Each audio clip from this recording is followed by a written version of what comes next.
ang mga kwento ng pag-ibig, kwento ng buhay at kwento ng pag-asa dito sa Barangay Love Stories. Love Stories.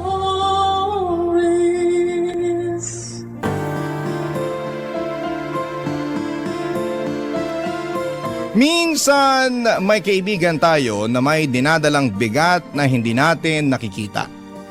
At kahit gaano man siya kakilala, may mga laban siyang hindi mo kayang maramdaman. Ikaw, kabarangay, paano mo malalaman kung sapat pa ang lakas ng mahal mo para lumaban?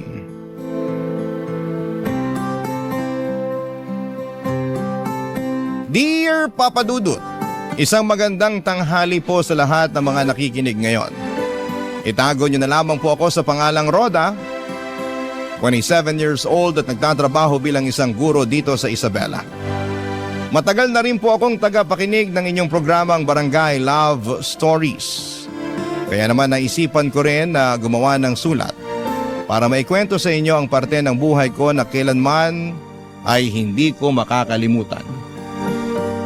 Pero bago ko ipagpatuloy ang sulat na ito ay humihingi ako ng malawak na pangunawa sa ating mga kabarangay na nakikinig ngayon. Dahil alam ko na magiging sensitibo at baka ma-trigger ang kanilang mga sarili sa pakikinig. Makulit akong estudyante, papadudot noon. Sabi nga nila palagi akong hyper at nakakahawa raw ang energy ko. Kaya naman tuwang-tuwa ang mga kaklase at professor ko noon. Pero syempre hindi pwedeng mawalan ng kontrabida sa buhay natin. At sa buhay ko, isang tao lang naman ang hindi natutuwa noon sa akin. Ang tahimik at supladong kaklase ko na si Kevin. Palagi siyang tahimik sa classroom tapos ay naiinis ako kapag sinasaway niya ang kaingayan ko kahit wala namang kaming klase. At mas lumiliit pa ang mundo naming dalawa nang siya ang manalong presidente at ako naman ang vice president ng student council ng college university namin, Papa Dudut.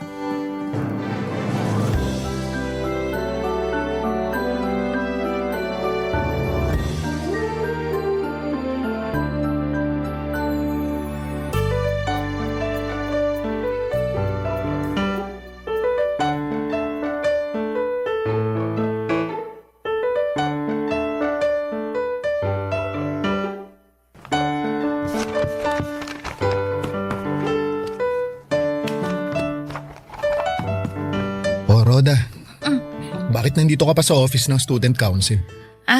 May mga tinatapos pa kasi akong basahin ng mga proposal para sa event na gusto kong gawin ng iba't ibang organization. Ayoko namang basta pirmahan na lang lahat para lang maipasa ko sa'yo. Bukas mo na tapusin yan, paggabi na oh. Saka ikaw na lang ang tao dito. Ano ka ba, Kevin? Ayos lang ako. Sanay naman akong gabi na umuwi. Sigurado ka? Anong ibig mo sabihin? Hindi mo pa ba alam? Ang alin ba? Ang sabi nila may batang lalaki daw na palaging nagmumulto dito sa office ng student council. Naririnig daw ng ibang estudyante kaya ayaw nilang nagpapagabi dito. May ibang araw na nakakita na sa multo na yun eh. Talaga? Oo, nakakatakot nga raw yung itsura ng bata. If I know, panakot lang yung mga narinig mo. Hindi naman ako naniniwala sa multo kaya hindi ako natatakot. Okay, sige, sabi mo eh. Mauna na pala akong umuwi. Huwag mo kalimutang ilak yung pinto tapos ibigay mo na lang kay Manong Guard yung susi ha. Sige, ingat ka.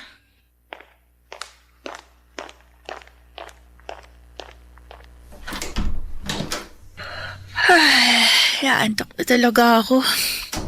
Di bali, konti na lang naman to, matatapos ko na lahat. Ay! Tumayo! Ay, Kevin, ikaw ba yan? Uy, Kevin!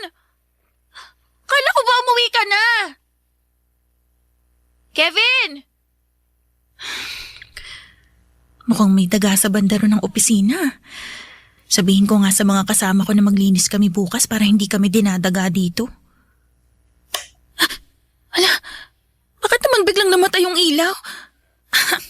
Malas, nag-brown out pa yata.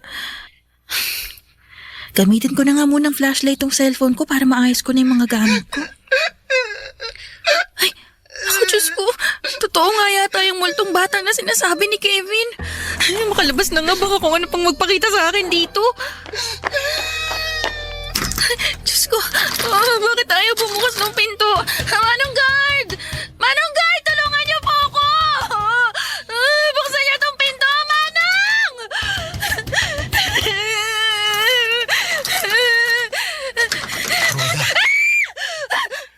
Kevin!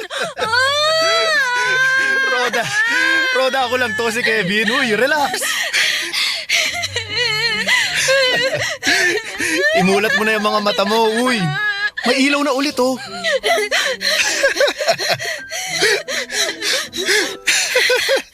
Kevin!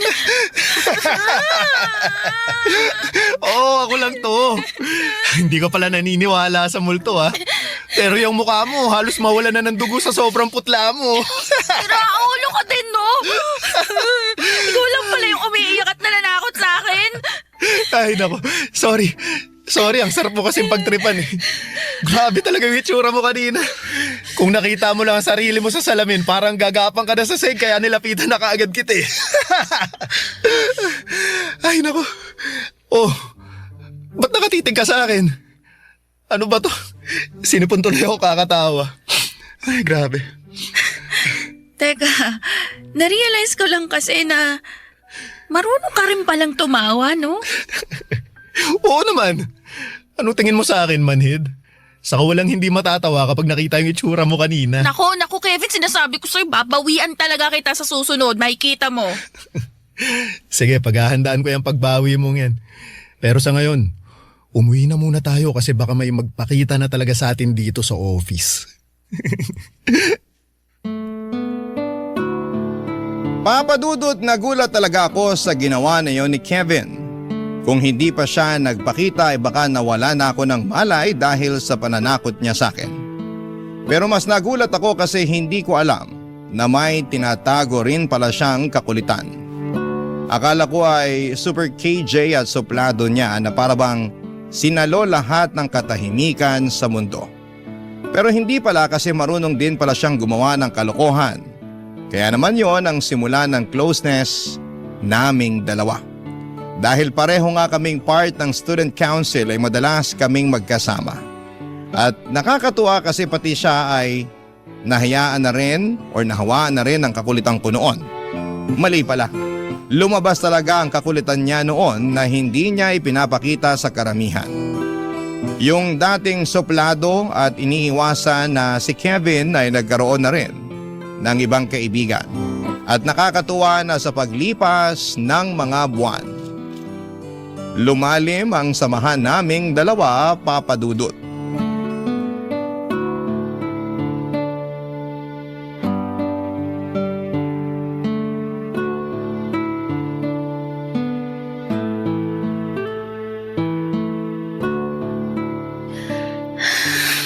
Sa wakas, natapos ko na rin tong research paper ko. O Roda, magkape ka muna. Naku, salamat. Nag-abala ka pa talaga na dalhan ako nito. Nakita ko kasi na ang busy-busy mo sa ginagawa mo kaya lumabas muna ako kanina para bumili ng kape. Bakit pala dito sa office mo tinatapos yung research paper mo? Maingay kasi sa bahay ngayon dahil nandun pa sina tita. Baka hindi ko lang matapos tong kailangan kong tapusin kapag umuwi agad ako. Hindi pa naman deadline ng research paper natin kaya hindi mo kailangang madaliin na tapusin yan. Ayos lang, para wala na rin ako masyadong iintindihin sa mga susunod na araw.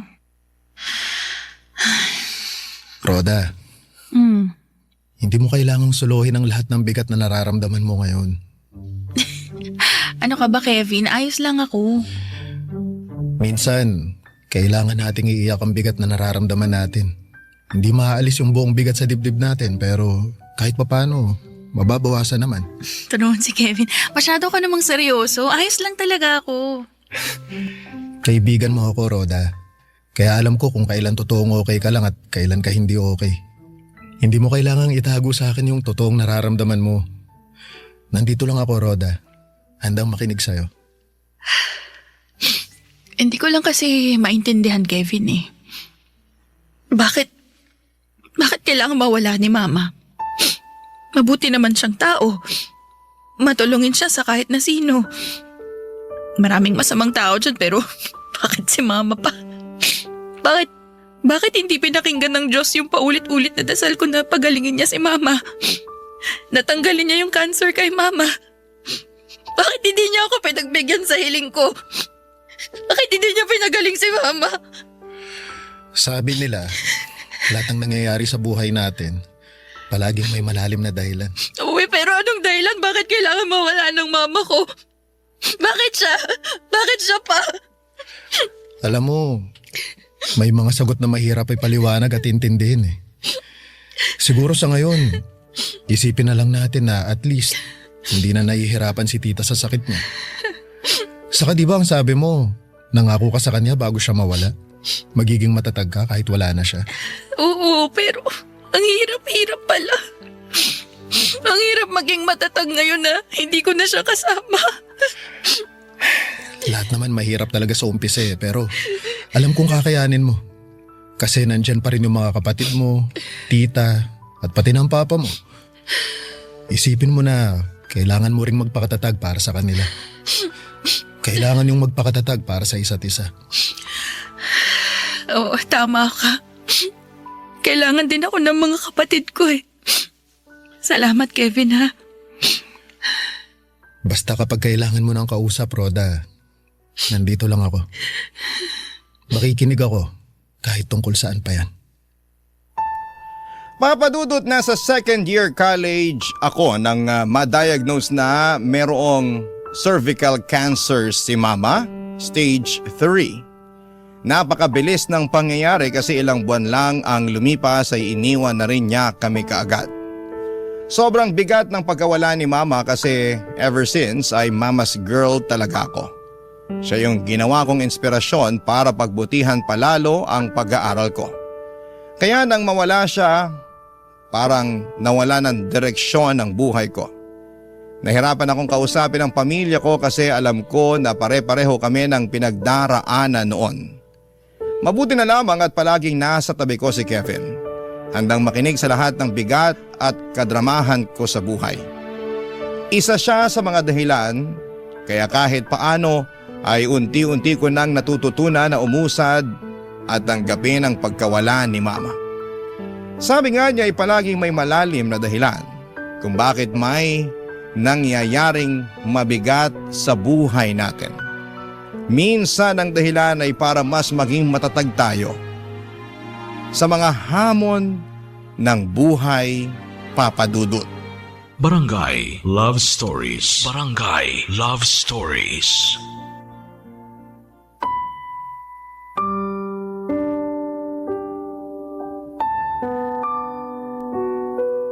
Papadudot, mas lalo pang lumalim ang pagkakaibigan namin ni Kevin to the point na palagi na kaming magkasama sa loob ng university. Akala nga ng ibang kaklase namin ay may relasyon na kaming dalawa. Sa totoo lang, sa paglalim ng friendship namin kasunod noon ay ang pagbabago ng nararamdaman ko para sa kanya. Nagkaroon siya ng espesyal na lugar sa puso ko. Pero syempre hindi ko yon sinabi sa kanya kasi masaya naman ako sa pagkakaibigan na meron kaming dalawa. Natakot din ako noon na baka masira pa ang magandang samahan namin. Baka kasi hindi kami pareho ng nararamdaman. Ang mahalaga sa akin noon ay masaya ako sa tuwing kasama ko si Kevin, Papadudot.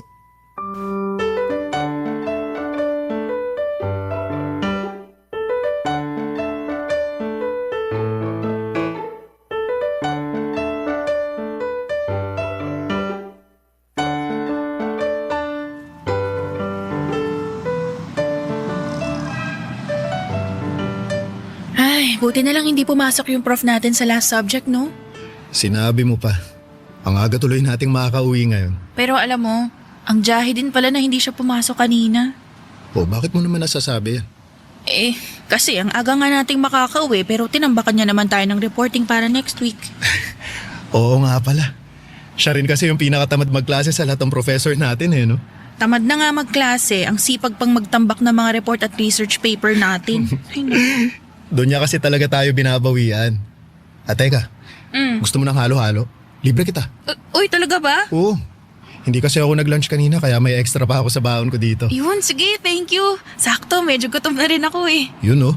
Tara, doon tayo sa malapit na tindahan. Ang alam ko, masarap daw yung halo-halo doon eh. Kevin! Hoy! Tay, ano pong ginagawa nyo dito? Hinahanap talaga kita. Pauwi na rin po ako, Tay. Magmimerienda lang po kami. Walang iyakap bata ka! Tito, huminahon po kayo.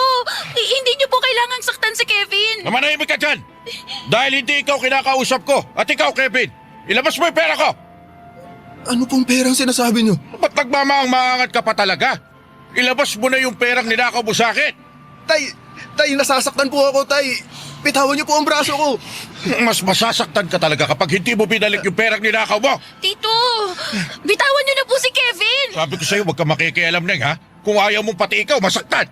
Tay, wala po talaga ako ninakaw na pera sa inyo, Tay. Napakasinungaling mo talagang bata ka. Wala namang iba kukuha ng pera ko sa kwarto kundi ikaw lang.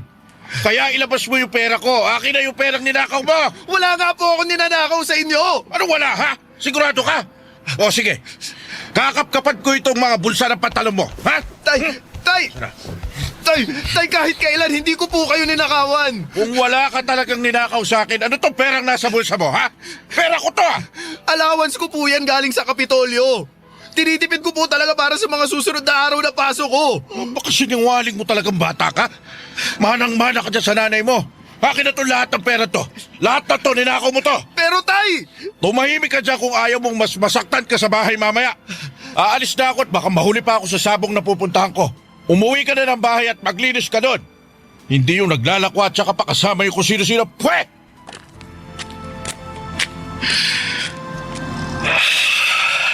Kevin, ayos ka lang? Oo. Pasensya ka na, Roda. Mukhang hindi na kita malilibre ng halo-halo. Okay lang yun. Ako na lang ang manlilibre sa'yo. Naku, wag na. Kailangan ko na rin pala kasing umuwi. Pasensya na ulit, Roda. Papadudot nang maging close kami ni Kevin ay lumabas yung pagiging masayahin niyang tao. Sa aming dalawa, siya na yung madalas na mag-comfort at magpatawa sa tuwing magkasama kami. Kaya nabanggit ko kanina na mas dumami na rin ang mga kaibigan niya sa classroom. Para kasing lumabas yung totoong personality niya. Mahilig magbitaw ng corny jokes, gumawa ng mga prank at kung ano-ano pang kalokohan para magpasaya ng mga kaklase ko. Matalino rin si Kevin at academic scholar kagaya ko.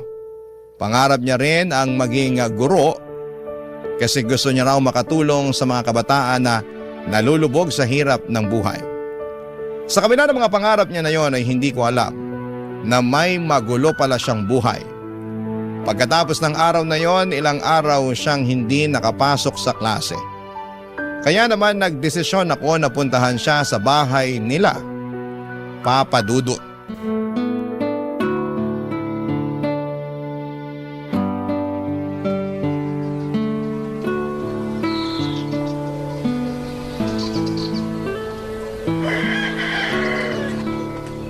Tao po!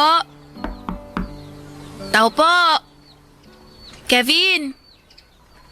Kevin, si Roda to! Tao po!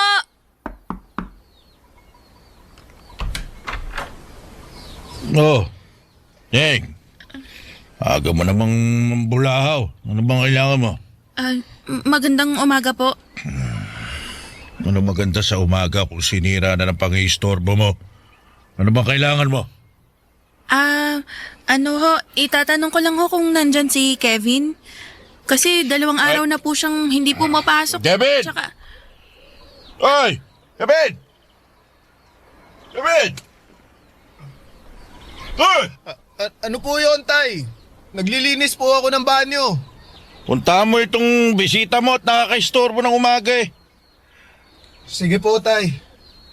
Hintayin mo na lang. Pupunta na dito si Kevin. opo, salamat po. Grabe. Ang kalat naman sa loob ng bahay ni na Kevin. Nagkalat din yung mga bote ng alak. Roda, napadaan ka. Gusto lang sana kitang kumustahin, Kevin. 2 araw ka na kasing hindi pumapasok sa klase natin eh. Ano kasi, sumama kasi yung pakiramdam ko. Trinangkaso rin ako ng 2 araw. Teka, ang laki ng pasasapisngi mo ah. Anong nangyari dyan? Wala. Tumama lang sa pinto ng kwarto. Ano yun, pisngi lang yun tumama? Oo, alam mo naman, medyo clumsy ako eh. Okay, sabi mo eh. Alam mo, napansin ko lang na parang ang aga naman yata maglasing nung tatay mo. Almusal niya na kasi yung alak eh. Actually, almusal, tanghalian, tsaka hapunan. Kaya medyo makalat din sa loob kasi marami rin siyang nainom kagabi. Sorry ah. Hoy, Kevin! Bili mo nga ako ng alak sa tindahan. May pera ko pa naman dyan, di ba? Sige po, tay. Tara, Roda. Libre kita ng soft drink sa tinapay doon sa tindahan. Dali, malapit lang yun dito.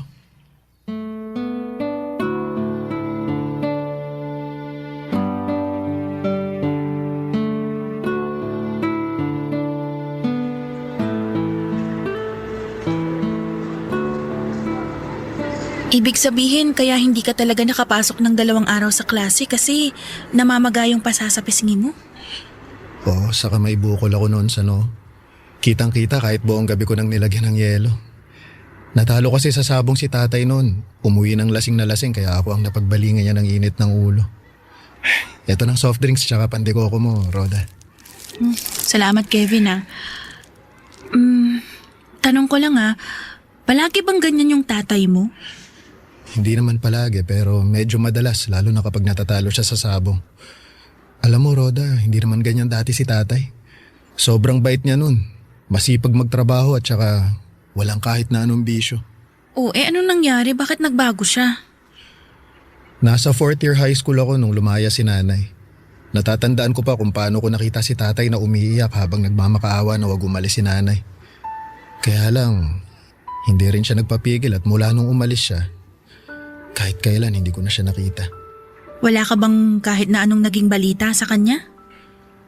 Ang sabi ng tita ko may nakakita daw sa kanya na may ibang lalaki na kinakasama at may anak na daw sila.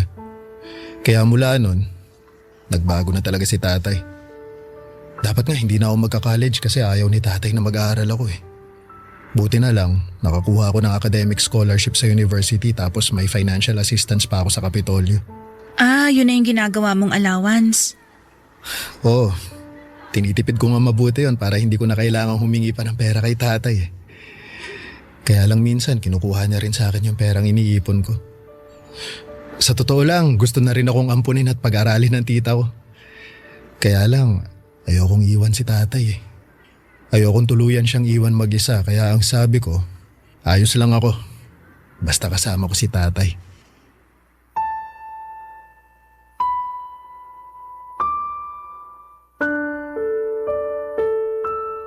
Papa Dudut, hindi ko inaasahan noon na sa likod ng malalaking ngiti at malalakas na tawa ni Kevin ay ang malungkot na kwento ng buhay niya.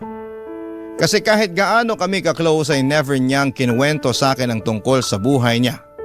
Siguro nga ay kung hindi ko pa siya pinuntahan sa bahay nila ay hindi ko malalaman ang tungkol sa kalagayan niya. Hindi naman kasi talaga halata sa kanya na may pinagdadaanan siya noon. Siguro ay ayaw niya lang din na ipaalam pa sa amin. Nakakalungkot lang na ma-realize na yung mga taong palagi nating nakakausap at nagpapasaya sa atin ay may malungkot palang mundo na ayaw ipakita sa atin. Naalala ko pa na nagsorry siya dahil sa pagkakwento niya ng tungkol sa buhay niya. Ang sabi ko naman sa kanya ay handa akong makinig sa kahit na anong kwento niya dahil magkaibigan kami, Papa Dudut. Barangay Love Stories. Barangay Love Stories. Papa Dudut, tinulungan ko si Kevin na makahabol sa mga subject na hindi niya napasukan dahil matalino naman siya. Hindi siya nahirapan na intindihin ang mga lessons namin. Kaya lang nang sumunod na linggo ay pumasok siya. Nahirap maglakad dahil sinaktan na naman siya ng tatay niya. Kung hindi nga lang daw midterm week ay hindi na muna siya papasok ng ilang araw. Doon ko na kinumbinsi si Kevin na baka oras na para tanggapin niya ang alok na pangangalaga ng tita niya. Hindi pwedeng tanggapin niya lang ng paulit-ulit ang pananakit ng tatay niya. Hanggang sa wakas ay sinunod niya ang payo ko at lumipat na nga siya sa pangangalaga ng tita niya. Doon ko nakita ang pagbabago ni Kevin. Bumalik ang totoong ngiti sa mga labi niya. Yung totoong saya sa mga mata niya. At natutuwa talaga ako. Kasi alam ko na napakabuti para sa kanya sa ginawa niyang pagtira sa bahay ng tita niya, Papa Dudut.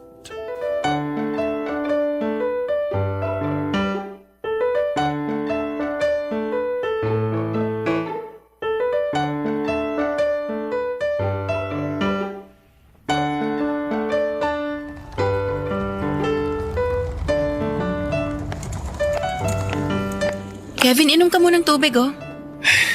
Salamat, Roda. Yung mga props, huwag niyong kalimutang ilagay sa harap ng stage ha. Yung mga line niyo, kabisado niyo na ba? Uy, bakit wala sumasagot sa akin? Kapag nagkamali pa kayo sa mga line niyo mamaya, hindi ko na talaga alam kasi ilang beses na tayong nag-rehearse. Uy, Kevin, kalma lang. Hindi mo naman kailangan magtaas ng boses eh. Ikaw ba, Roda, kabisado mo na mga lines mo para sa stage play mamaya? Opo, direk. Kabisado ko na po. Nakausap ko na rin yung ibang kaklase natin. Alam na rin nila yung gagawin nila. So, ibig sabihin, may 1 oras ka pa para kumalma at magpahinga. Pasensya ka na. Alam mo naman na dito nakasalalay sa stage na to ang final grade natin sa history, di ba? Oo, alam ko naman yun. At seryoso naman ako sa sinabi ko na kabisado ko na yung mga line ko. Mabuti naman kung ganun. Kung bakit naman kasi stage play pa talagang ginawang final exam sa atin ni Sir Albert eh. Mahilig kasing manood ng stage play si Sir kaya pinagawa niya sa atin to. Pero Kevin, wag ka mag-alala. Sigurado ako na magiging maayos ang lahat. Maipapasa natin ang subject na to.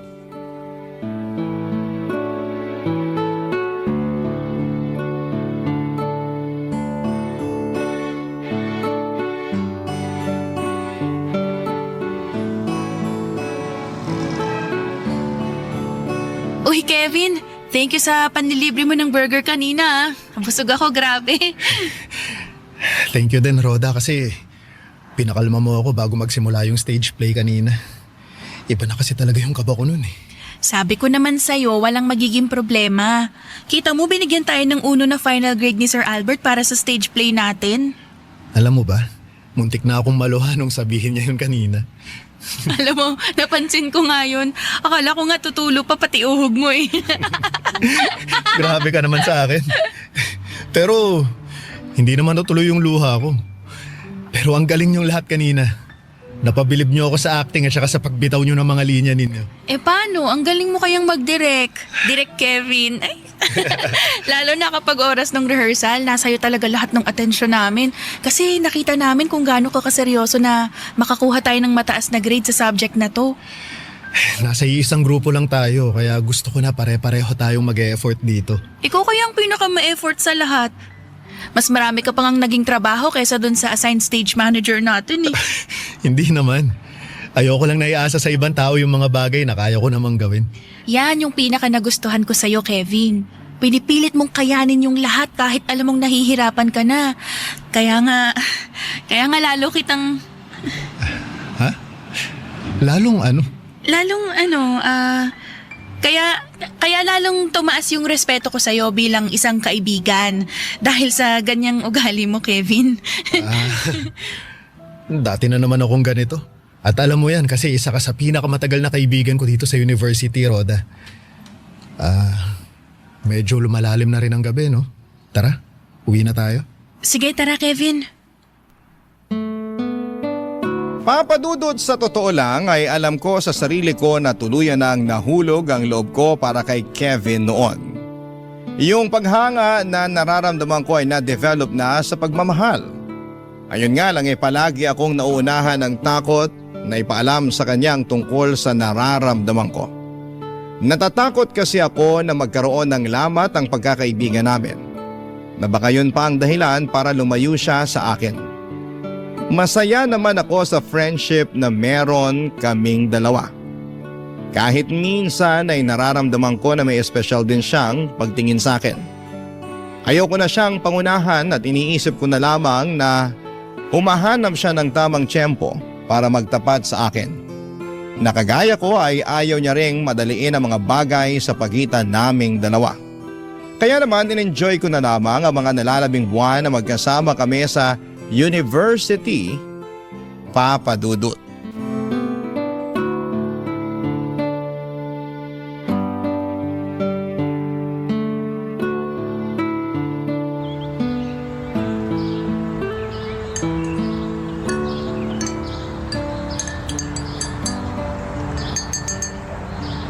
Kevin, kape. Thank you, Rhoda. Thank you rin sa pagdala ng mamon para sa merienda natin. Wala yun. Alam ko kasi na paborito mo yan. Grabe, ang bilis ng panahon, no? Ay nako, sinabi mo pa. Parang dati lang, sinusungitan mo ako sa classroom tapos bukas. Graduation na kaagad natin. Bilis. Grabe ka naman sa sinusungitan. Hindi pa lang kasi tayo close noon kaya hindi pa tayo masyadong nag-uusap. Paano? Ang sungit mo kaya talaga dati. Hindi ko lang din nga kasi talaga alam noon kung paano makipagkaibigan. Naalala ko na ilang beses mo pa akong sinaway dahil sa kaingayan ko nun sa loob ng classroom natin. Parang naaalala ko yan. Nagre-review kasi ako noon tapos ang lakas ng boses mo kaya hindi ako makapag-concentrate. Kaya hindi ko napigilan yung sarili ko na sawayin ka. Kita mo, alam mo rin sa sarili mo kung gaano ka kasungit dati. Pero nagkaroon naman ako ng character development. Ay, diba? sobra. Kaya nga tuwang-tuwa yung mga kaklase natin sa'yo kung alam mo lang. At nangyari lahat yun ang dahil sa'yo. Rhoda, thank you . Thank you. Para saan? Para sa pagiging isang mabuting kaibigan sa akin. Ay, nako naman. Naging mabuti ka rin namang kaibigan sa akin. Kaya quits lang tayo. Sa bagay, tama ka. Pero alam mo, aaminin ko na malaki ang naging impact mo sa buhay ko. Kasi napalabas mo yung totoong ako. Naturuan mo ako kung paano magpakatotoo sa sarili ko. Ikaw yung naging dahilan para maging mas matapang ako. Kung hindi kita nakilala, hindi ko na alam ang gagawin ko sa sarili ko . Kaya, thank you, Rhoda. Sa pagbibigay ng kulay sa college life ko. Ano ba yung mga sinasabi mo, Kevin? Nakakaiyak naman. Sinasabi ko lang naman yung totoo. Mahirap na, baka hindi ko pa masabi sa huli kung gaano ka ka-espesyal para sa akin. Ano? Hindi ko maintindihan. Pagkatapos kasi ng graduation natin, Rhoda, luluwas na ako ng Maynila. Aalis ka na ng Isabela? Oo. Aalis ako kasama si tita. Ang sabi niya, doon na lang daw ako sa Maynila mag-review at mag-take ng board exam. May kakilala daw kasi siya sa isang opisina doon kung saan pwede ako magtrabaho habang nagre-review. Pero babalik ka pa naman, di ba? Oo naman, syempre. Hindi ko nga lang alam kung kailan. Kaya nga gusto kong sulitin ang araw na to at magpasalamat sa'yo kasi ikaw yung naging tulay para mas lalong lumakas ang loob ko. Sabi mo nga, di ba? Magkaibigan tayo. At ang magkaibigan palaging nagtutulungan at nagdadamayan. Basta, Kevin, nandito lang ako palagi para sa'yo, ha? Alam ko na hindi naging madali ang buhay natin pareho. At ano man ang maramdaman mong bigat o problema, tawagan mo lang ako, ha? Palaging bukas ang linya ko para sa'yo.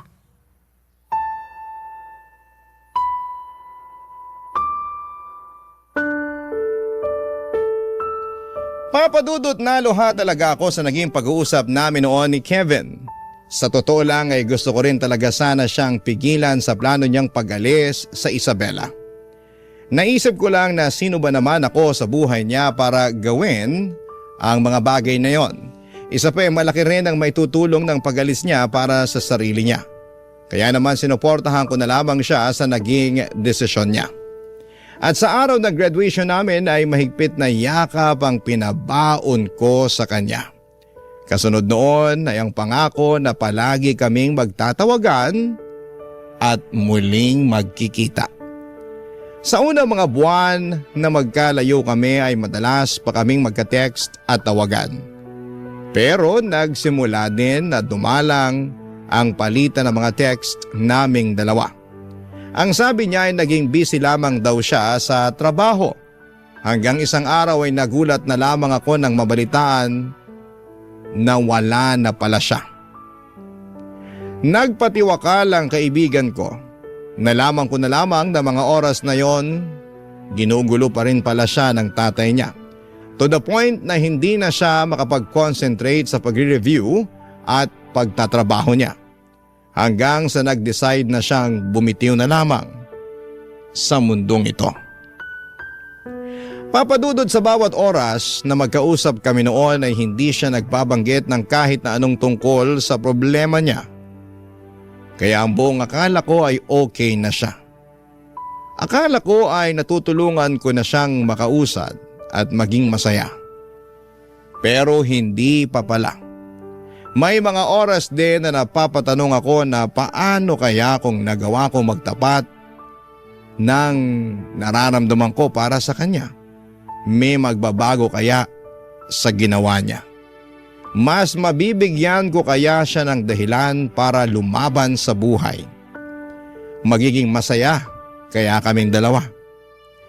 Wala nang masasagot sa mga katanungan kong yan, Papa Dudut, pero umaasa ako na dahil sa kwento na ito ay makapagbigay ako ng paalala sa mga taong may mabigat na pinagdadaanan sa mga oras na ito, na palaging may mga tenga na handang makinig sa atin.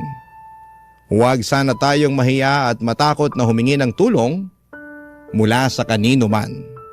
Lalo na sa mga oras na parang hindi na natin kayang lumaban sa buhay.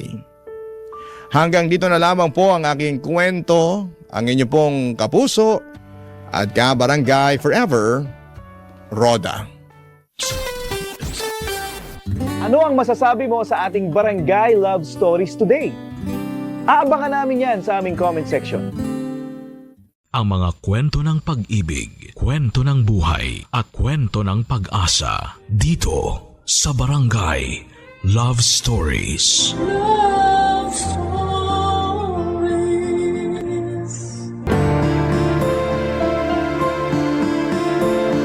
Madalas tayong bumibili ng kung ano-ano para i-treat ang ating sarili. Kung minsan ay parang rewarding na rin sa atin kapag nakakabili tayo ng mga bagay na gusto natin.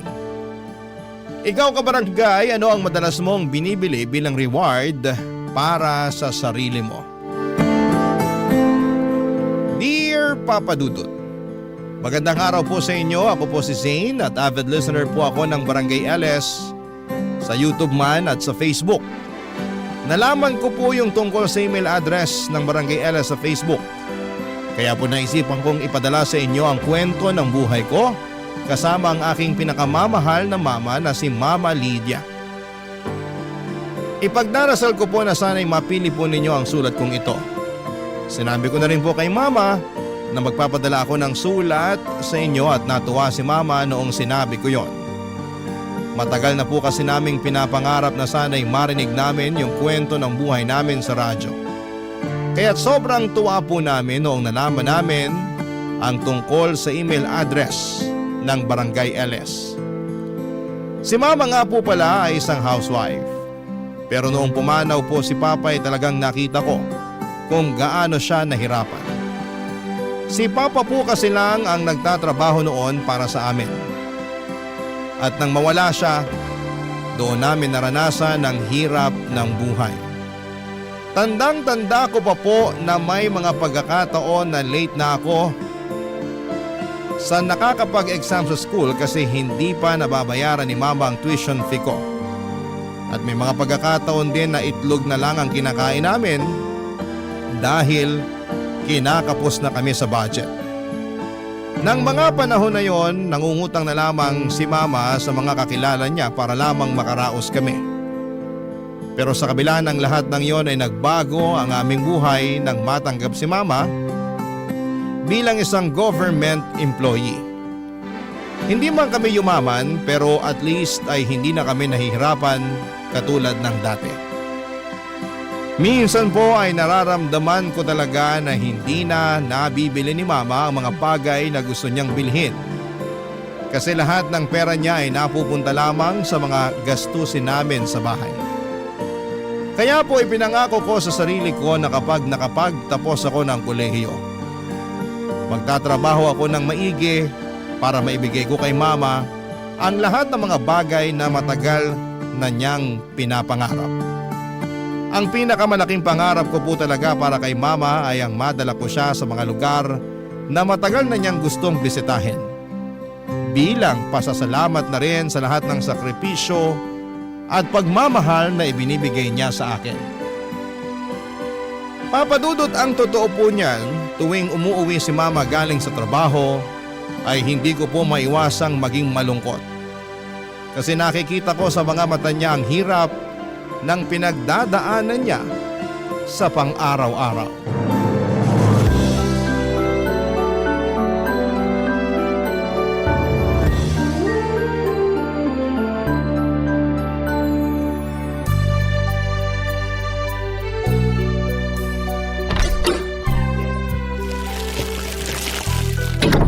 Anak, pasuyo naman oh.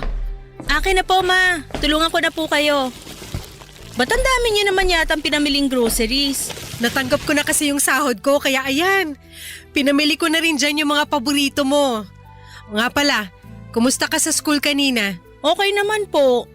Medyo stressful lang kasi ang dami kong projects. Pero wala po akong hindi kakayanin basta para sa inyo. Naku, ang sweet-sweet mo talagang bata ka. Alam mo, ikaw ang dahilan kung bakit patuloy akong lumalaban sa buhay. Ang totoo po niyan, naaawa na po ako sa inyo kasi alam kong matagal nyo nang gustong mag-resign sa trabaho. Pero huwag po kayong mag-alala. Ilang taon na lang po at makakapagtapos na rin ako sa college. At kapag nangyari yon, ako na po bubuhay sa inyo. Promise mo yan ha? Syempre naman! O nga pala, may gusto sana akong ipagtapat sa'yo. Ano po yun? Nagbabalak na akong mag-resign next month. Seryoso? Sigurado na po ba kayo dyan? Oo naman. Ang totoo niyan, matagal ko na tong pinaghandaan. At sapat na rin yung naipon kong pera sa bangko. So ano pong balak niyong gawin? Magnenegosyo tayo. Anong klaseng negosyo naman? Alam mo kasi, noon pa man, pangarap ko na talaga magkaroon ng sariling kainan. Pero syempre, naudlot yun nung ikinasal ako sa papa mo. Pero hindi po magiging madali yan. Paano na lang kung hindi pumatok sa masa yan at malugi lang kayo? Napaka-negative mo talagang bata ka. Paano natin malalaman kung hindi natin susubukan, di ba? Kung sa bagay. Sige, kayo po ang bahala. Pera nyo din naman yung gagamitin nyo dyan. At alam mo ba, na may nakita na ako magandang pwesto kanina.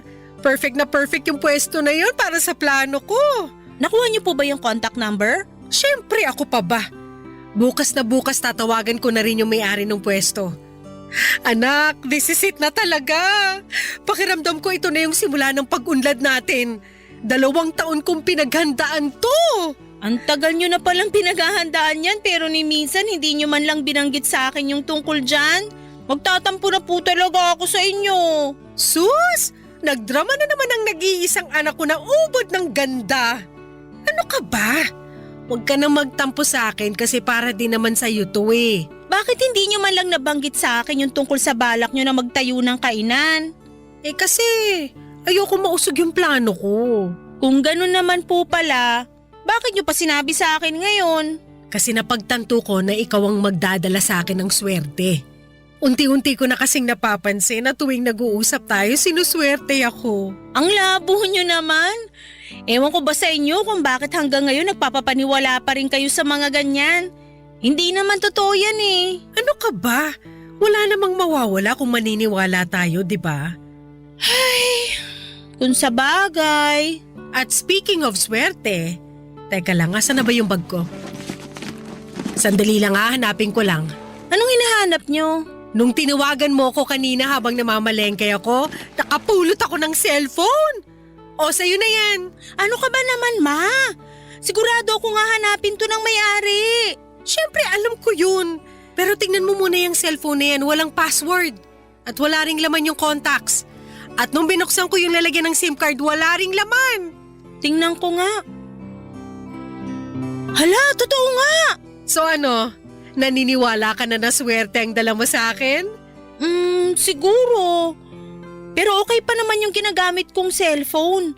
Ipopost ko na lang to sa Facebook. Kawawa naman kasi yung may-ari nitong cellphone.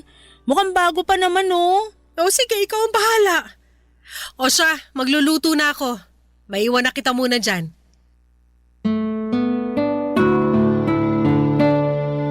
Habang nagluluto si Mama ng gabing yon ay naisipan ko pong i-post sa Facebook yung cellphone na nahanap niya. Marami pong nag-attempt na i-claim yung cellphone pero hinanapan ko talaga ng resibo yung mga gustong kumuha. Kasi yun lang po ang paraan para mapatunayan na sila nga ang tunay na nagmamay-ari ng cellphone. Pero wala pong nakapagpakita sa akin ng resibo. Kaya hanggang ngayon ay nasa drawer ko pa rin yung cellphone. Anyway, Papa Dudut, sobrang mapamahiin po talaga si Mama. Naniniwala po talaga siya na tuwing tinatawagan ko siya ay sinuswerte siya. Natatawa at hinahayaan ko na lamang po si Mama sa mga gusto niyang paniwalaan kasi alam ko naman na harmless yon. Hindi ko na rin po siya masisisi kasi yung henerasyon niya ay lumaki sa mga ganitong paniniwala at pamahiin.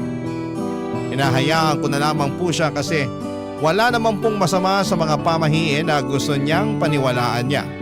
Kaya't iniintindi ko na lamang.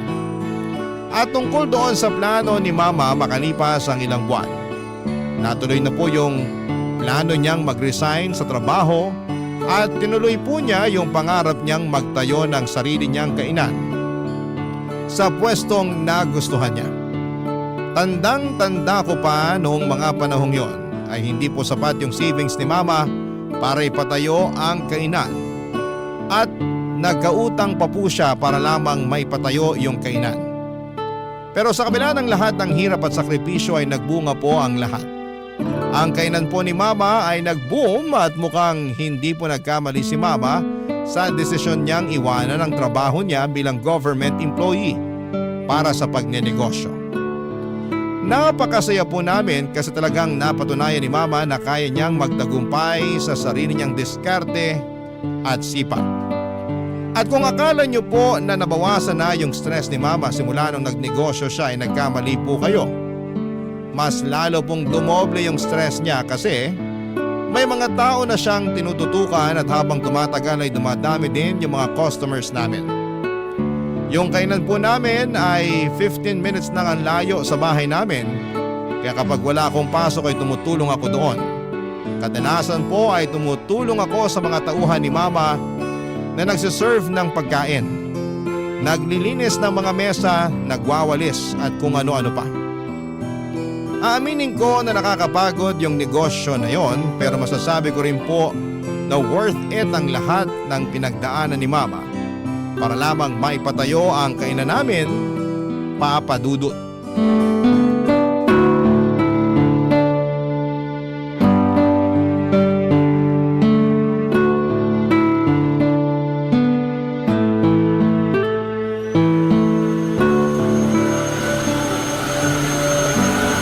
Nak!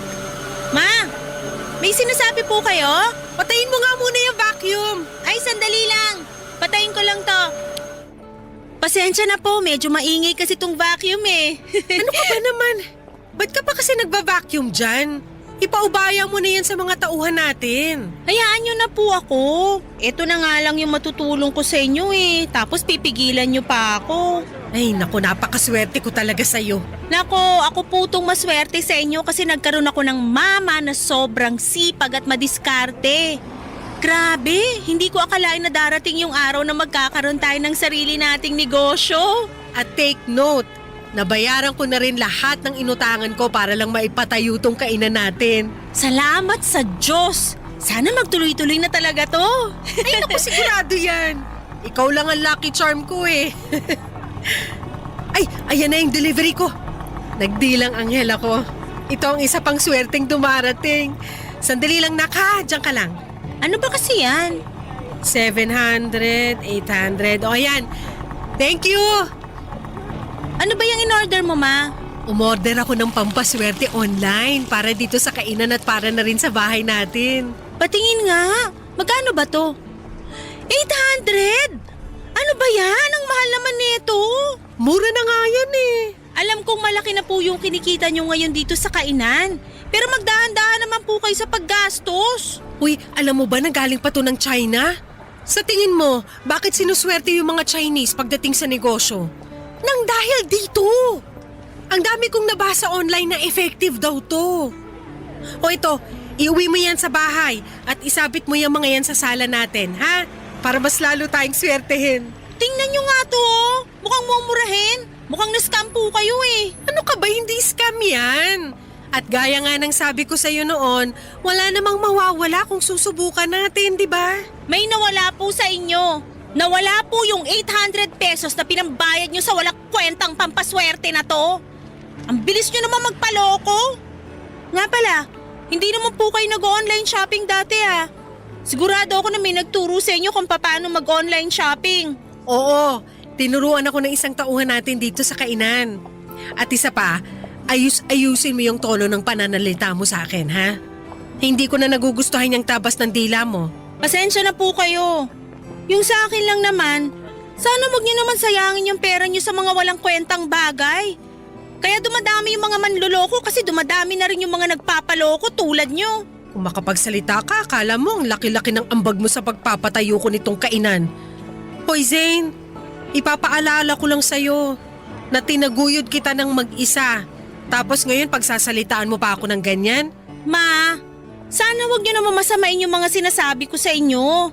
Opo, alam ko yung mga sakripisyo at hirap na pinagdaanan nyo simula nung namatay si Papa.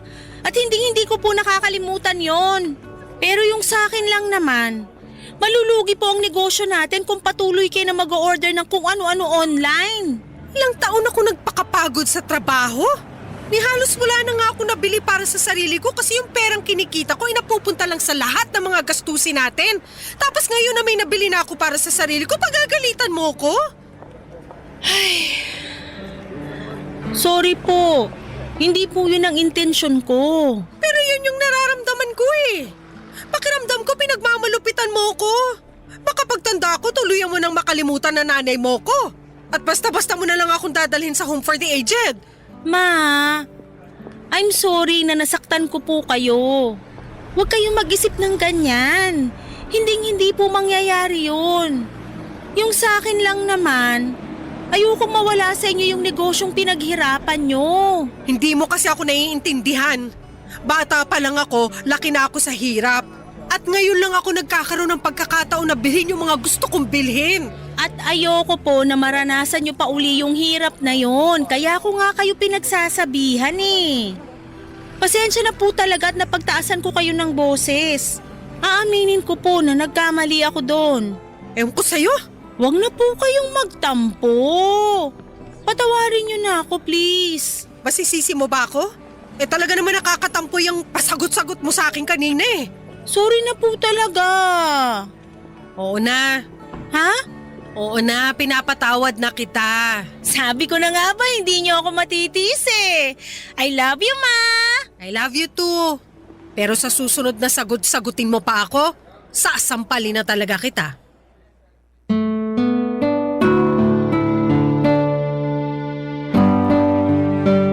Buti na lang po talaga at nagkabati kami kaagad ni Mama noong araw na yon. Pero Papa Dudut, siguro naman ay naiintindihan ninyo kung saan ako nang gagaling, hindi ba? Oo, siguro yung maliit lang na halaga yung 800 pesos para gawing malaking issue.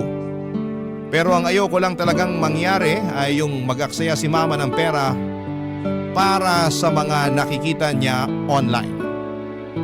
Ang mahirap kasi sa ibang mga matatanda ngayon, lalo na sa mga hindi masyadong techie, ay mabilis silang nagpapaniwala sa mga nakikita sa online. Kaya minsan ay nagiging target na sila ng mga scammers. Kaya kung may mga seniors man na nakikinig dyan, ang advice ko lamang po ay kung may gusto kayong bilhin online, mag-research muna kayo ng mabuti bago ninyo bilhin ito. At mas maganda po kung may mga anak o kaibigan kayong makakatulong sa inyo para alamin kung legit o fake nga ba ang isang produkto.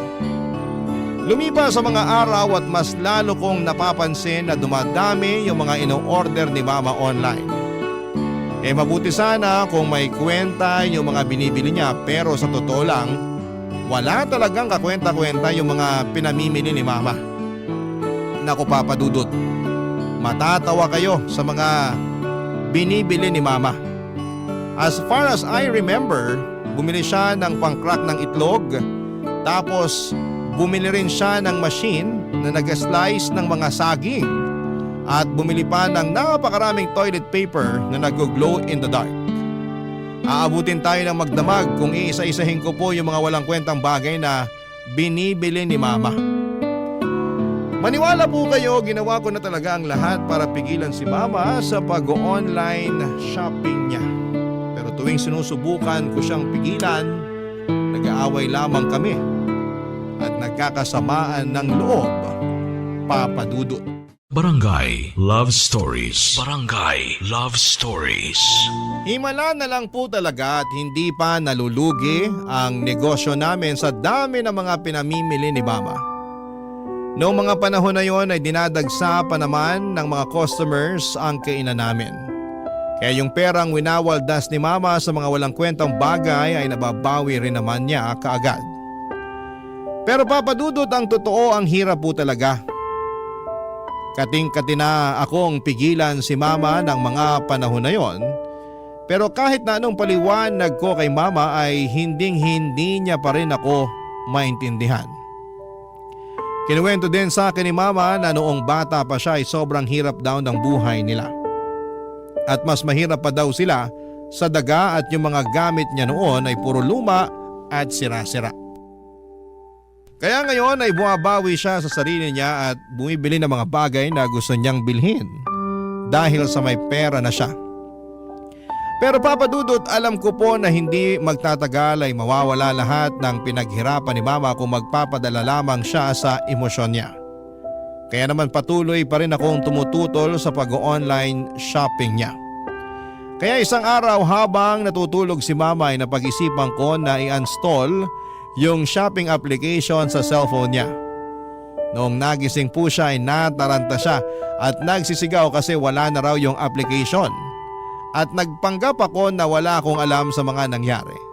At nagsinungaling ako kay Mama at sinabi ko sa kanya na may virus ang cellphone niya. Pero tuso po si Mama kasi noong araw na yon ay pumunta siya sa paggawaan ng cellphone at nagpatulong siya sa mga technician para ma-install muli yung shopping application sa cellphone niya. At nung mga sumunod na linggo ay palala ng palala at pamahal ng pamahal yung mga pinamimili ni Mama online. Dumating na sa puntong bumili siya ng flat screen TV kahit maayos pa naman ang TV namin. At bumili pa siya ng bagong refrigerator kahit na wala namang sira ang luma naming ref. Na mga panahon na yon ay kating-kati na akong basagin yung cellphone ni Mama para hindi na niya ito magamit. Pero syempre mahal ko ang Mama ko at ayokong sirain ang gamit niya. Makalipas nga Papa Dudut ang isang buwan ay nagulat po ako ng isang araw ay pagkagising ko ay may napansin ako na napakalakas na ingay sa loob mismo ng bahay namin.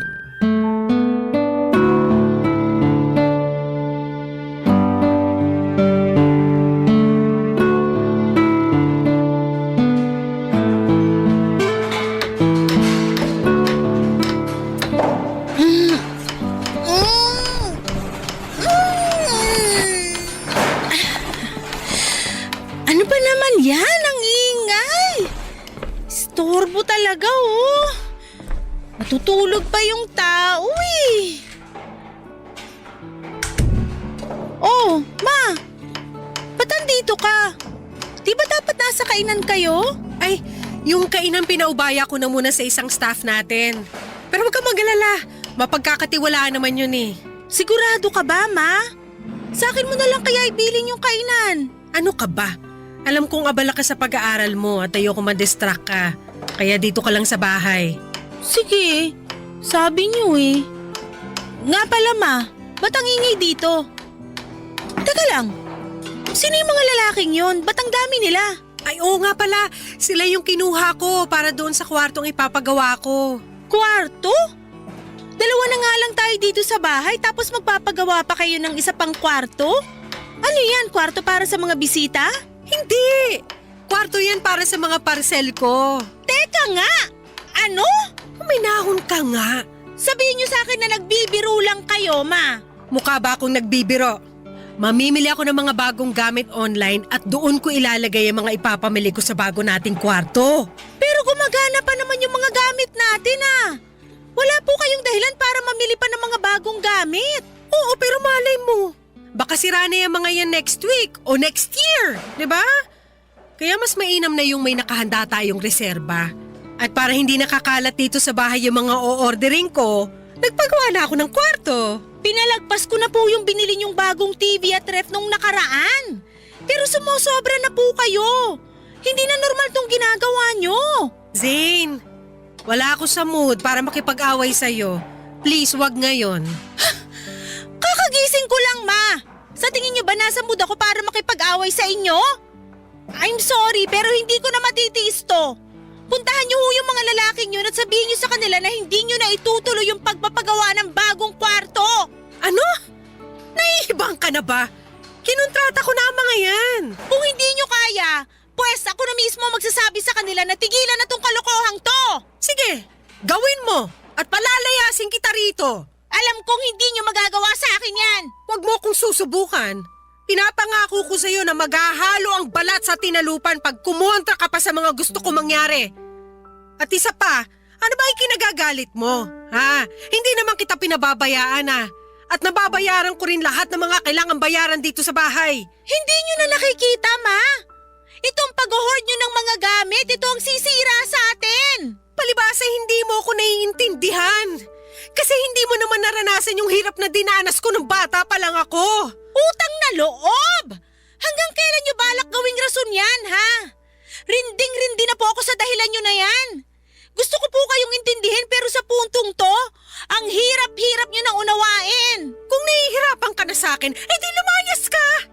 Hindi ko kailangan ng anak na minamandohan ng bawat galaw ko. Intindihin niyo rin naman ako. Minamanduhan ko po kayo kasi nag-aalala ako sa inyo at mahal na mahal ko po kayo. Kung ganun lang din naman, pues, wag mo na lang ako mahalin. Kasi nanliliit ako sa sarili ko. Pinamumukha mo sa akin na bobo ako tuwing pinaparamdam mo sa akin yung pagmamahal na sinasabi mo. Ma, nakikiusap ako sa inyo. Tigilan niyo na to, please. Pagod na ako sa buhay na to, Zane. Yung pag-o-order na nga lang yung nagpapaligaya sa akin, tapos ahadlangan mo pa? So kailan kayo titigil? Kapag nalugi na yung negosyo natin? Ano bang pinuputok ng butsi mo? Maayos ko naman na napapatakbo yung negosyo natin Alam niyo po, sa totoo lang, gustong-gusto ko nang questionin kung paano kayo nakapagpatayo ng negosyo in the first place Kasi sobrang irresponsable niyo po pagdating sa financial decisions.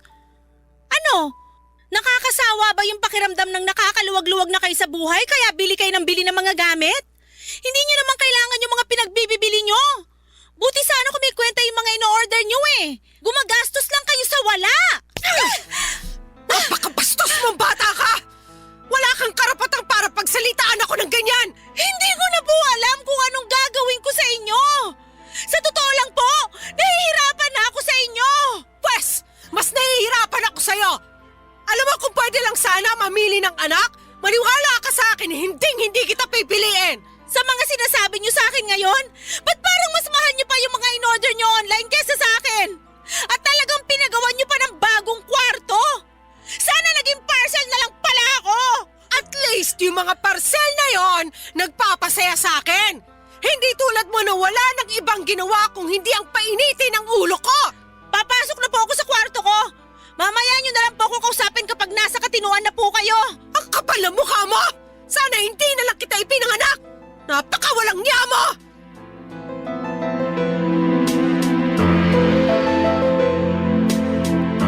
Hanggang ngayon ay sobrang nakokonsensya pa rin ako sa kung papaano ko sinagot si Mama noong araw na yon.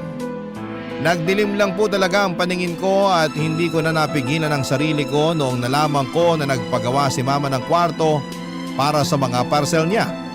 Hindi ko matanggap na patuloy pa rin siyang nagbubulag-bulagan sa pagiging hoarder niya, Papa Dudut.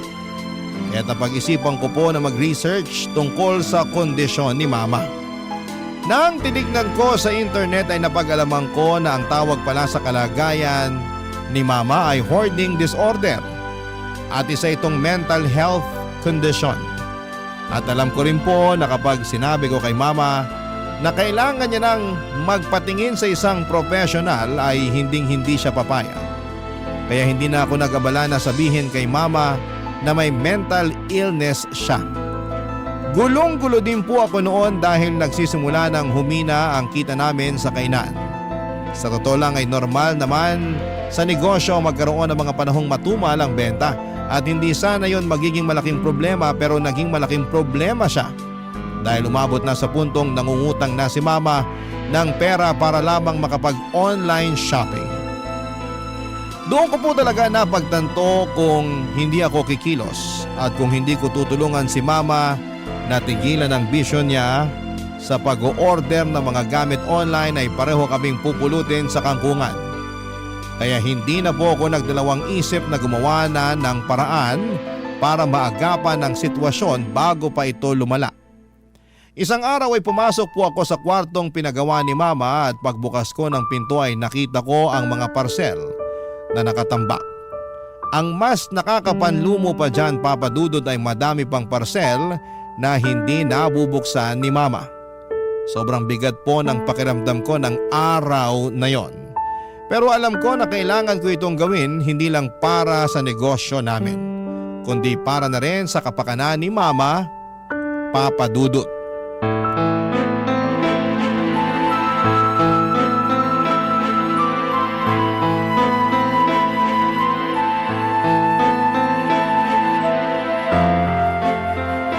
Zane! Hoy! Ano yung ginagawa mo? Bakit mo kinukunan ng letrato yung mga parcel ko dito sa kwarto, ha? At bakit mo naman binuksan tong parcel ko? Ma, I'm sorry pero kailangan na nating ibenta tong mga to. Ano? Hindi! Hindi ako makakapayag! Alam mo, ikaw masyado ka na nangingialam sa mga gamit ko. Bakit? Ni minsan ba pinakialaman ko yung mga gamit mo? Ha? Unti-unti nang dumadami yung mga pinagkakautangan nyo dahil sa bisyo nyo. Kaya habang maaga pa, agapan na natin to. Ibebenta ko tong mga parcel nyo at babayaran ko lahat ng mga pinagkakautangan nyo para matapos na tong problema na to. Tumigil ka nga! Oo, aminin ko may mga pinagkakautangan ako dahil matumal yung benta ng kainan ngayon. Pero makakabangon din tayo. Kapag dumami na ulit yung mga customers natin, mababayaran ko rin lahat ng utang ko. Maniwala ka! Marami kayong pinagkakautangan hindi dahil matumal yung benta ng kainan. Kung hindi dahil dyan sa bisyo nyo sa pag-online shopping. Paano kung matatagalan pa bago makabangon yung kainan, ha? Ano, aantayin nyo pa ba na tamaan kayo ng kidlat bago nyo maisipang magdasal? Hindi na! Ako na mismo ang puputol sa bisyo nyo. Ipopost ko na to at ibebenta natin lahat ng mga gamit dito sa ayaw at sa gusto nyo. Hindi ko hahayaang basta-basta na lang na ibebenta ang mga gamit ko. Wala kang karapatang magdesisyon para sa akin. Naman! Ito na yung pagkakataon para mabayaran mo na lahat ng mga utang mo. At isa pa, masisira lang po itong mga in-order nyo kasi hindi nyo naman ginagamit eh. Yung iba nga dito ay hindi nyo pa nabubuksan. Hindi mo ko naiintindihan, Zane. Hindi mo lubos na naiintindihan kung bakit ginagawa ko lahat ng to. Ano na naman yung idadahilan nyo? Yung lumaki kayo na mas mahirap pa sa daga kaya bumibili ng kung ano-ano para makabawi kayo sa sarili nyo? Huwag na! Ilang beses ko na pong narinig yan. Nung namatay yung papa mo, ang laki ng puwang na iniwan niya sa buhay natin. Ni hindi nga ako nagkaroon ng pagkakataon man lang para pagluksaan yung pagkamatay niya.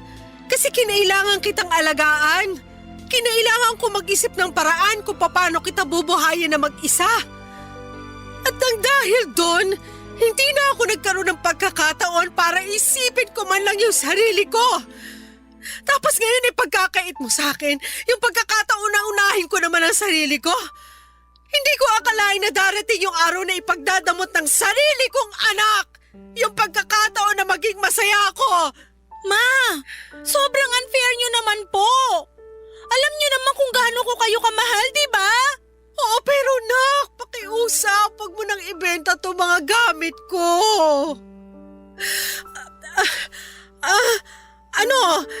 Pinapangako ko sa'yo na huling-huli na to.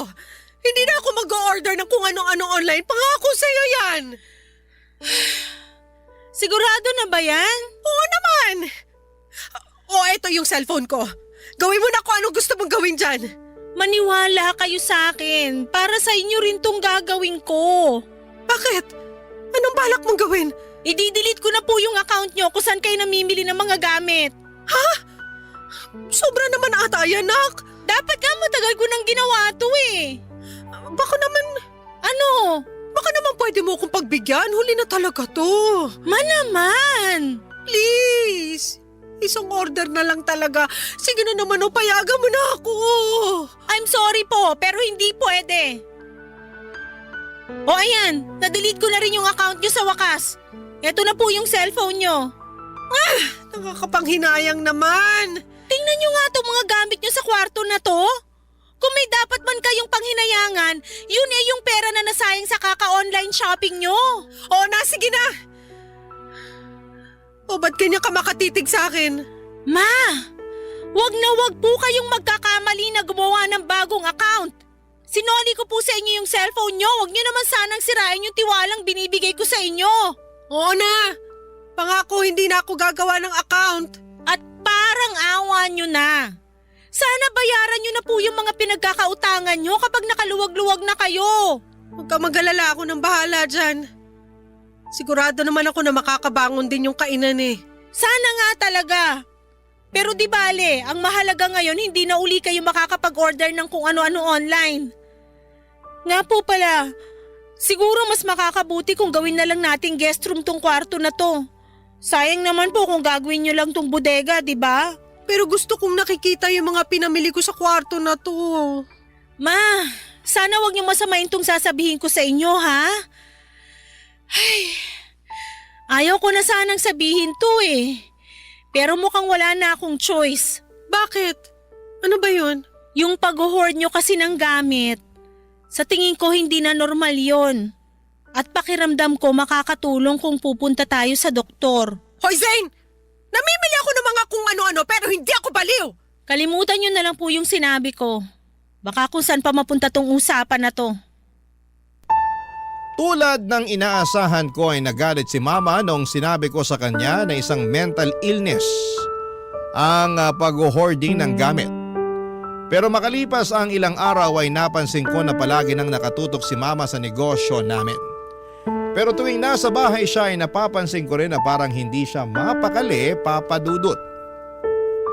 Minsan ay nakikita ko sa mga mata at kilos niya na miss na niya yung pag-online shopping.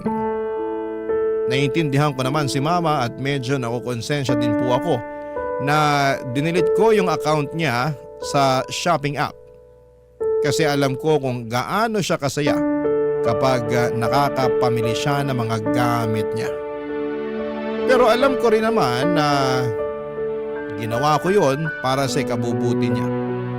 At para naman hindi na ma-bored si Mama sa bahay ay hinikayat ko na lamang siyang lumabas-labas kasamang mga kaibigan niya. At ipaubayan na lamang muna sa isang mapagkakatiwalaan na tauhan namin yung kainan at mukhang nakatulong yung advice na yon. Kasi simula nang nakapag-banding na si Mama kasama ang mga friends niya ay unti-unti ko nang nakikita na nawawala yung lungkot sa mukha niya. Hindi na rin naman buwabata si Mama, Papa Dudut, at sa tingin ko ay deserve naman niya yung makapag-enjoy at magkaroon ng oras para sa sarili niya.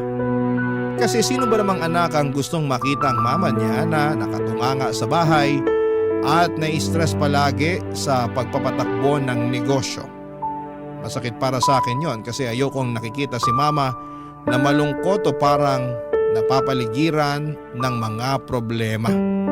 Kaya't nag-decide akong hikayatin siyang lumabas, magpahinga at magsaya. Kasi bilang isang anak ay gusto ko naman na makita siya na masaya at puno ng buhay.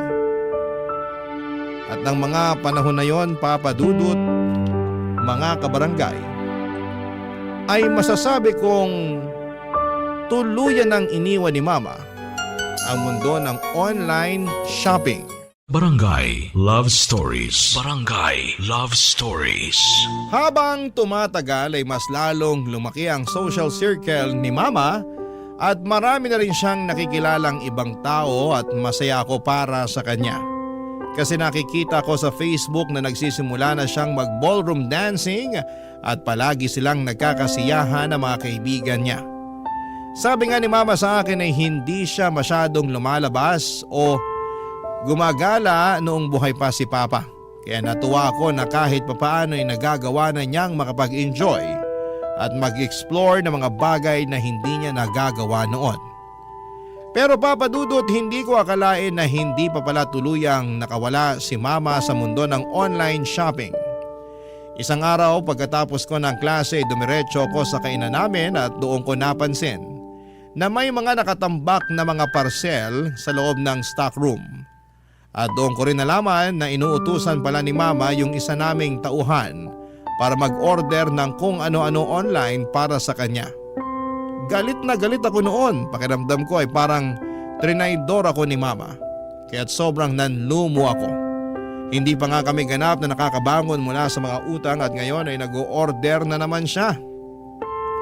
Sinabihan ko yung tauhan namin na huwag papayagan si Mama na mag-online shopping. At sinunod naman niya ako. Pero tulad ng inaasahan ko ay nag-away na naman kami ni Mama noong pinagbawalan ko yung tauhan namin na tulungan siya sa pag-online shopping. Pero hindi ko po akalain na mas malaki pa pala ang problema na haharapin ko. Isang gabi ay napansin ko na may kaibigan si Mama na tumalaw sa bahay namin. At dinig ko na sinabi niya kay Mama na kung mag-i-invest daw si Mama sa negosyo niya ay malaki daw ang kikitain na pera ni Mama.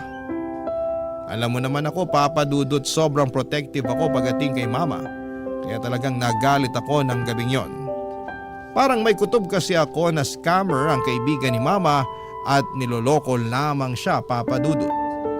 Kaya noon nag-CR si Mama ay nakipagtalo ako doon sa kaibigan niya at pinalayas ko siya sa bahay namin. At doon na nga nalaman ni Mama yung ginawa kong pagpapalayas sa kaibigan niya, Papa Dudut.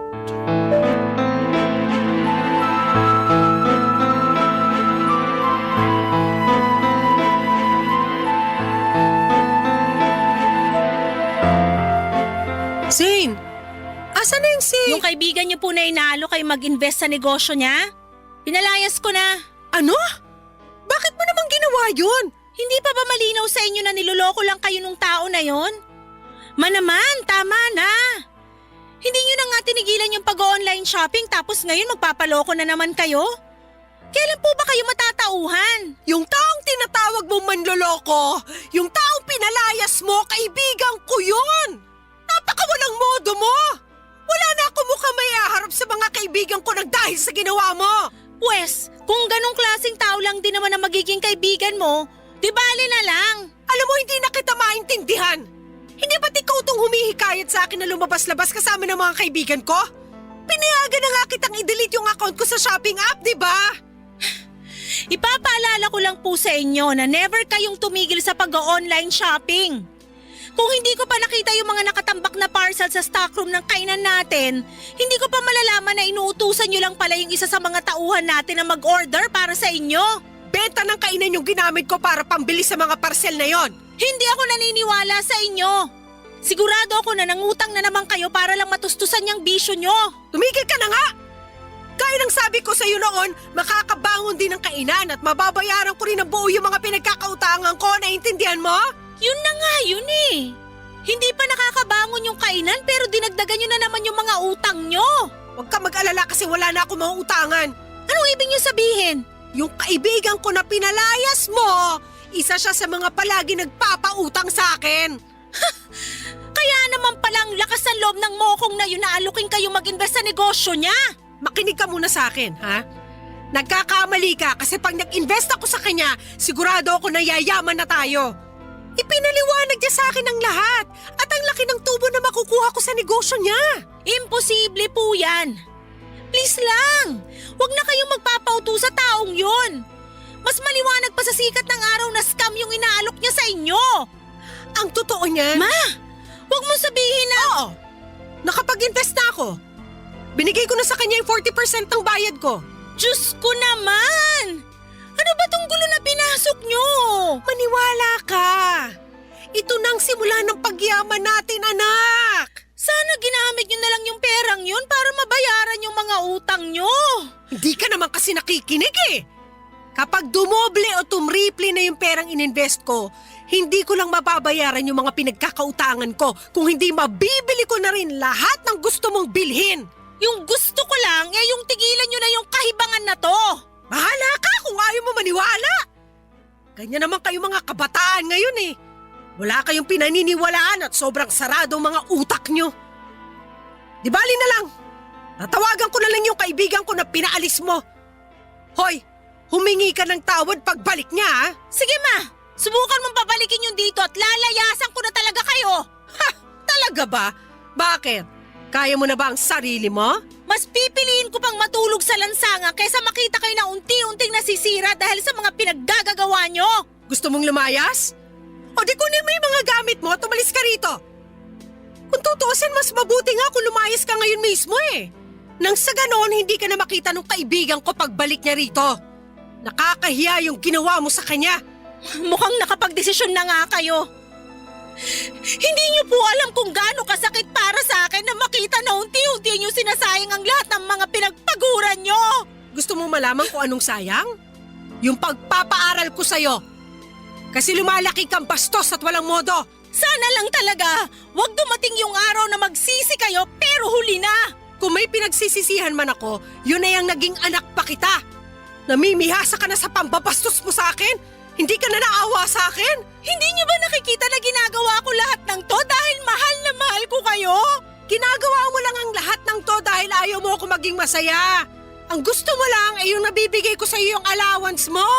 Ganun ba talaga kababaw ang tingin niyo sa akin? Oo! Kasi kung mahal mo ako, hindi mo ako pagbabawalan sa mga bagay na nakakapagpasaya sa akin. Ayoko na po. Wala nang patutunguhan tong usapan na to. Siguro panahon na para maghiwalay muna tayo. At saan ka naman pupunta? Bakit? May pera ka? Doon na muna ako sa best friend ko. I'm sorry, pero aalis na ako. Tatawagan ko na lang po kayo. Nang gabing yon ay umalis ako sa bahay namin at dumiretso na ako sa bahay ng best friend ko.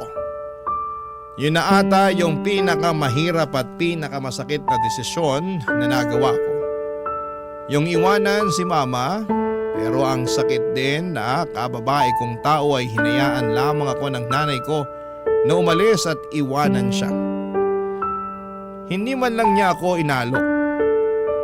Pakiramdam ko na mga oras na yon ay okay lang sa nanay ko na may mangyari sa akin na kung ano. Hindi ko na talaga alam kung ano ang gagawin ko sa kanya ng mga panahon na yon. At naisip ko na baka kung magpapakalayo-layo ako ay matatauhan si mama at baka tigilan na niya ang mga hindi tamang ginagawa niya. Lalo na ang paggastos ng pera sa mga walang kwentang bagay. Buti na lamang papadudot at taus puso akong tinanggap ng best friend ko sa bahay nila. Dumaan ang mga araw na nanghihiram na lamang ako ng pera sa kaibigan ko na yon para may pangbaon ako. Mabuti na lamang at hindi pa due yung tuition ko noon kasi kung hindi baka hindi ko napanindigan yung desisyon kong layasan si mama. At kahit wala na ako sa bahay namin ay patuloy pa rin akong nagtitext at tumatawag kay mama. Pero hindi siya sumasagot at palagi niyang pinapatay ang tawag ko.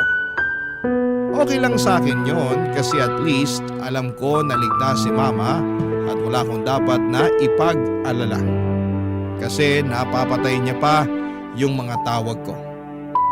Pero syempre kahit na ganoon ay hindi ko pa rin maiwasang mag-alala.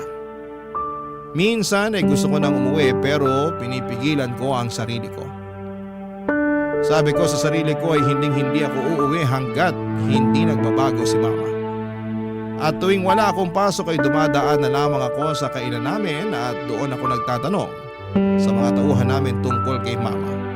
Ang sabi nila ay okay naman daw si mama at wala naman daw akong dapat na ipag-alala. Pero isang araw ay tinawagan ako ni mama at pinapauwi na niya ako. Kaya nagpasalamat ako sa best friend ko na pinatuloy niya ako sa bahay nila. At nung umuwi na ako sa bahay namin ay doon ko nalaman ang tunay na kalagayan ni mama, Papa Dudut.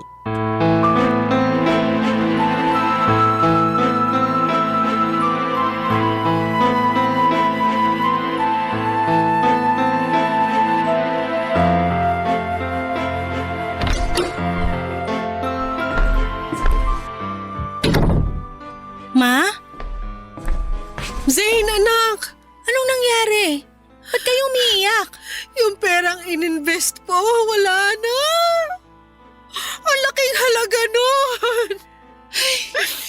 Yan na nga ba sinasabi ko eh. Patingin ako ng cellphone nyo. Eto! Pambihira! Wala na! Pinlock na kayo nung mokong na yon. Pati yung iba pa mga kaibigan namin, hinikayat niya rin na mag-invest sa kanya, tinakbuhan niya rin. Ano nang gagawin natin? Huwag niyo na muna pong isipin yon. Baka mas lalo kayong ma-stress. Anak, sorry sa lahat ng mga nagawa at nasabi ko sa'yo. Sisig-sisi ako na hindi ako nakinig sa'yo. Akala ko kasi pinaghihigpitan mo ko eh, kaya ayaw mo ko maging masaya. Naman, ikaw na nga lang ang meron ako eh. Sa tingin niyo talaga magagawa ko yun? Kung ganun, bakit mo ko nilayasan? Nagawa ko lang naman yun kasi nawawasak na yung puso ko tuwing nakikita ko kayo na winawaldas yung mga pinaghirapan nyo sa mga walang kwentang bagay. At ngayong naiintindihan ko na kung bakit mo ko pinagsasabihan noon. Pero wala na yung perang ininvest ko, nak. Natangay na ng manluloko na yun. Di bali na lang po. Yung perang nawala sa inyo, pwede natin kitain uli yun. Pero pag kayo namatay sa stress, yun ang hindi ko kakayanin, ma. Mahal na mahal ko po kayo. Mahal na mahal din kita. Mapapatawad mo pa ba ako sa lahat ng mga nasabi at nagawa ko sa'yo? Ang totoo niyan, dapat ako nga itong humihingi ng tawad sa inyo eh. Oo, alam kong mali yung ginagawa niyong pagsasayang ng pera. Pero dapat hindi ko kayo binastos. Dapat kinausap ko na lang kayo ng maayos. Sising-sisi din po ako sa kung paano ko kayo sinagot-sagot noon. Paano mo naman ako kakausapin ng maayos? Hindi nga kita pinapakinggan noon, di ba? Basta ma, lagi niyong tatandaan na kakampi niyo po ako, okay? Makakaasa ka na simula sa araw na to. Magtitiwala na ako sa'yo. Mabuti naman po kung ganun. Narinig ko nga din pala sa mga tauhan natin na pumunta ka raw sa kainan para itanong sa kanila yung tungkol sa lagay ko. Anak, thank you talaga ha. Ngayon alam ko na mahal mo ako. Hindi naman po kasi nawala yung pagmamahal ko sa inyo eh. At wag na rin po kayong manghinayang dun sa pera na nawala sa inyo kasi sigurado ako na makakaahon din yung kainan natin. Ay nako, panigurado yan kasi hindi ko nasasayangin ang pera natin sa mga walang kwentang bagay. Pangako po yan? Oo, pangako. Paano kung binobola nyo lang pala ako? O eto, kunin mo tong cellphone ko, itapon mo na rin yan. Ayan na naman kayo eh. Nako, sigurado ako na ipapadaan nyo na naman sa mga tauhan natin yung pag-o-order nyo online. Ay nako, hindi na. Alam mo hanggang ngayon, sinisingil pa rin ako ng mga pinagkakautangan ko. At na-realize ko rin na ayoko na ng ganong klaseng buhay. Di bali nang hindi tayo mayaman, basta wala tayong utang. Alam nyo ma, proud na proud ako sa inyo. Ay, nga pala. Ano po yon? Pumapayag na ako na dalhin mo ko sa psychiatrist. Seryoso po kayo? Oo naman. Ma, may lagnat po ba kayo? Pinaprank nyo lang yata ako eh. Loko-loko ka talagang bata ka. Aaminin ko na hanggang ngayon gustong-gusto ko pa rin mag-online shopping. At alam ko na hindi mawawala tong kagustuhan ko mag-online shopping kung hindi ako hihingi ng tulong. Nananaginip ba ako? Oh, ayan. Ay, ma, makakurot naman. Buo na ang desisyon ko na magpatingin sa psychiatrist. Basta sasamahan mo ko, ha? Oo naman po, walang problema yan. Alam mo ba, nung nawala ka, na-realize ko rin na ang lungkot pala ng buhay ko. Hindi ko kakayanin kung wala ka. Kaya wag mo na akong iiwan, ha? I'm sorry po kung nagawa ko yun. Promise ko po sa inyo na hindi na mauulit yon. I love you, anak. I love you too, ma. Payakap naman ako.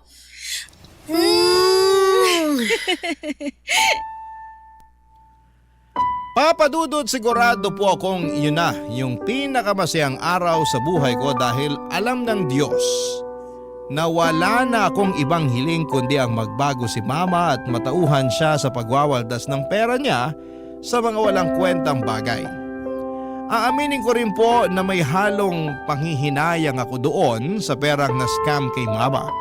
Pero hinayaan na lang namin yon kasi ayaw ko nang ma-stress si Mama at karma na lamang ang bahala doon sa manloloko niyang kaibigan. Iniisip ko na lamang na at least ay natauhan na si Mama pagkatapos niyang may scam. At ngayon po ay okay na kami ni Mama at unti-unti nang nakakabangon ang kainan namin. Mas nagiging maingat na si Mama sa paggastos at sa tulong ng psychiatrist, mas naintindihan na ni Mama kung bakit siya nag-hoard ng mga gamit at natutunan na niya kung paano iwasan at kontrolin ang nararamdaman niya. Lalo na yung hiling niya sa pag-online shopping. At dahil na rin sa tulong ng psychiatrist ay tuluyan ang iniwanan ni Mama ang mundo ng online shopping. At abala na si Mama ngayon sa pagbayad doon sa mga pinagkakautangan niya. Proud na proud po talaga ako sa character development ni Mama. At pinangako ko rin sa sarili ko na kapag nakapagtapos na ako ng pag-aaral, magfo-focus ako sa kainan namin at sisikapin ko na mapalago ito ng maayos. Nga po pala Papa Dudut, lilinawin ko lang. Hindi ko po sinasabi na masama yung pag-online shopping ha, pero gaya nga noong narinig kong quote, too much of everything is bad. Kaya para sa mga kabarangay ko na nakakaranas ng pinagdaanan ni Mama, ang advice ko lamang po, kung napapansin ninyo na parang nag-hoard na kayo ng gamit, seryosohin nyo po ito. Hindi po ito simpleng hobby lang ha, kundi isang seryosong kondisyon na pwedeng makaapekto sa mental health and financial situation ninyo. At palagi po nating tatandaan na hindi sa dami ng gamit na susukat ang kaligayahan ha, kundi sa peace of mind at mga tamang desisyon sa buhay. Papa Dudut, maraming salamat po at sana po'y mabasa at mapili po ninyo ang kwento ng buhay ko. God bless and more power sa Barangay LS. Ang inyong kapuso at kabarangay forever, Zane.